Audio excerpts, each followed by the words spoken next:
नमस्कार दोस्तों, इस समय हम सूचना समर में हैं।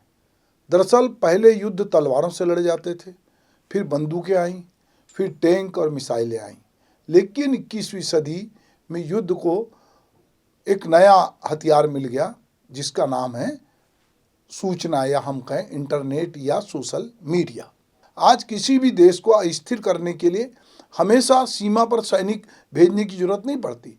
एक वायरल वीडियो, एक झूठा संदेश, एक भ्रामक तस्वीर या एक सुनियोजित डिजिटल अभियान जो है वो भी समाज को बांट सकता है, सरकारों को कटघरे में खड़ा कर सकता है और करोड़ों लोगों की सोच को प्रभावित भी कर सकता है। यही कारण है कि सोशल मीडिया अब केवल संवाद का माध्यम नहीं रहा, बल्कि लोकतंत्र का एक नया रण क्षेत्र बन चुका है। एक समय था जब अखबार जनमत बनाते थे, रेडियो सूचना देता था और टेलीविज़न बहस का मंच होता था। फिर इंटरनेट आया और उसके साथ सोशल मीडिया।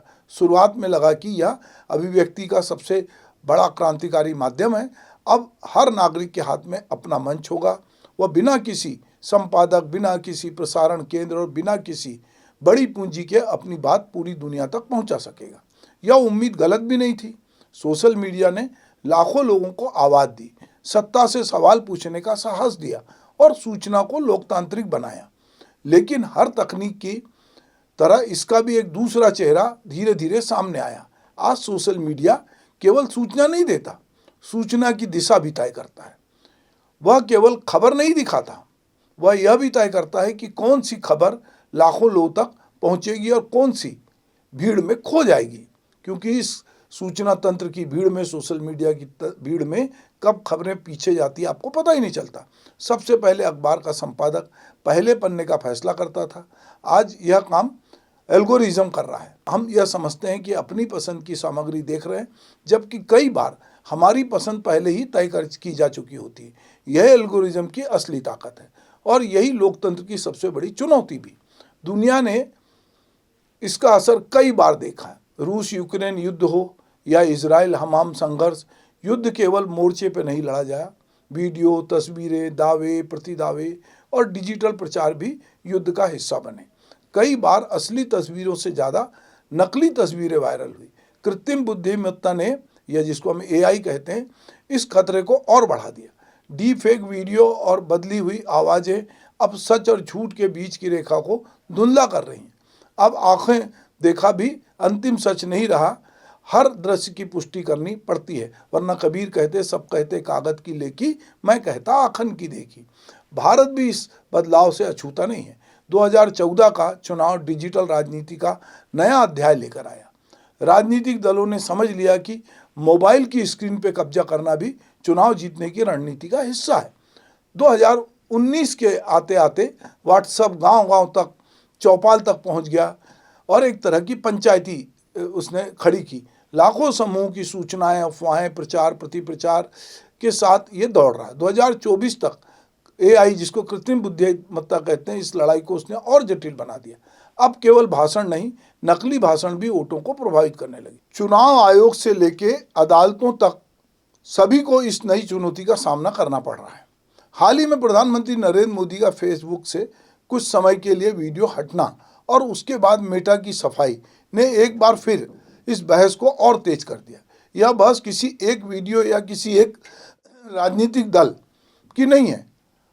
असली सवाल यह है कि दुनिया के सबसे बड़े लोकतंत्र में जनता क्या देखेगी, इसका अंतिम निर्णय किसके हाथ में? क्या यह निर्णय केवल निजी डिजिटल कंपनियों के एल्गोरिज्म तय करेंगे या लोकतांत्रिक संस्थाओं के प्रति भी उनकी कोई जवाबदेही होगी? ये देश में इस समय ये बहस बहुत जम के है और जिसमें कि मेटा जो है माफ़ी मांग रहा है। यही सबसे बड़ी चुनौती। यदि सोशल मीडिया कंपनियों को पूरी छूट दे दी जाए तो लोकतंत्र पर निजी कारपोरेट ताकत का प्रभाव बढ़ेगा। यदि सरकारें हर सामग्री का नियंत्रण चाहे तो अभिव्यक्ति की स्वतंत्रता कमजोर होगी। इसलिए समाधान किसी एक पक्ष की जीत में नहीं, बल्कि संतुलित, पारदर्शी और जवाबदेह व्यवस्था में। डिजिटल मंचों की शक्ति जितनी बड़ी है, उनकी जिम्मेदारी भी उतनी ही बड़ी होनी चाहिए। सबसे बड़ा व्यंग्य यह है कि जिस तकनीक को हमने अभिव्यक्ति की आज़ादी का उत्सव माना था, वही तकनीक धीरे धीरे हमारी सोच की चौकीदार बनने लगी है। हम सोचते हैं कि हम सोशल मीडिया चला रहे हैं, जबकि कई बार सोशल मीडिया हमें चला रहा होता है। हम मानते हैं कि हमने अपनी राय बनाई है, लेकिन कई बार हमारी टाइमलाइन पहले ही तय हो चुकी होती है कि हमें किस मुद्दे पर खुश होना है, किस पर नाराज़ होना है और किससे डरना है। लोकतंत्र के लिए इससे बड़ा खतरा और क्या हो सकता है। लोकतंत्र चुनाव से नहीं, जागरूक नागरिक से मजबूत होता है। यदि नागरिक का विवेक ही एल्गोरिज्म के हवाले हो जाए तो फिर मतदान तो होगा, लेकिन लोकतंत्र कमज़ोर पड़ जाएगा। इसलिए ज़रूरत सोशल मीडिया से डरने की नहीं, उसे समझने की है। ज़रूरत सेंसरशिप की नहीं, जवाबदेही की है। ज़रूरत यह सुनिश्चित करने की है कि डीप फेक की पहचान हो, फर्जी खबरों पर प्रभावी कार्रवाई हो, एल्गोरिज्म अधिक पारदर्शी हो और समाज में डिजिटल साक्षरता बढ़े।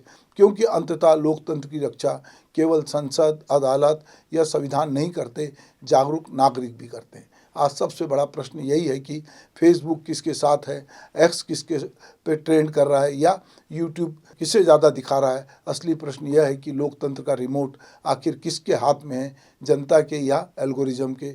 यदि इस प्रश्न का उत्तर समय रहते नहीं खोजा गया तो आने वाले वर्षों में लोकतंत्र का सबसे बड़ा संकट संसद के भीतर नहीं, आपके हाथों में पकड़े उस छोटे से मोबाइल में छिपा होगा, जिसे हम सुविधा का साधन समझते हैं, जबकि वह धीरे धीरे विचारों का युद्ध क्षेत्र बन चुका है। इसलिए यह मान लेने में का भी समय आ गया है कि सोशल मीडिया लोकतंत्र का केवल चौथा स्तंभ नहीं है, वह लोकतंत्र का चौथा रण क्षेत्र भी बन चुका है। और इस रण क्षेत्र में जीत बिना किसी सरकार या कंपनी के नहीं, बल्कि उसी समाज की होगी जो ट्रेड से पहले तथ्य, वायरल से पहले विवेक और एल्गोरिज्म से पहले अपने अंतःकरण पे भरोसा करेगा।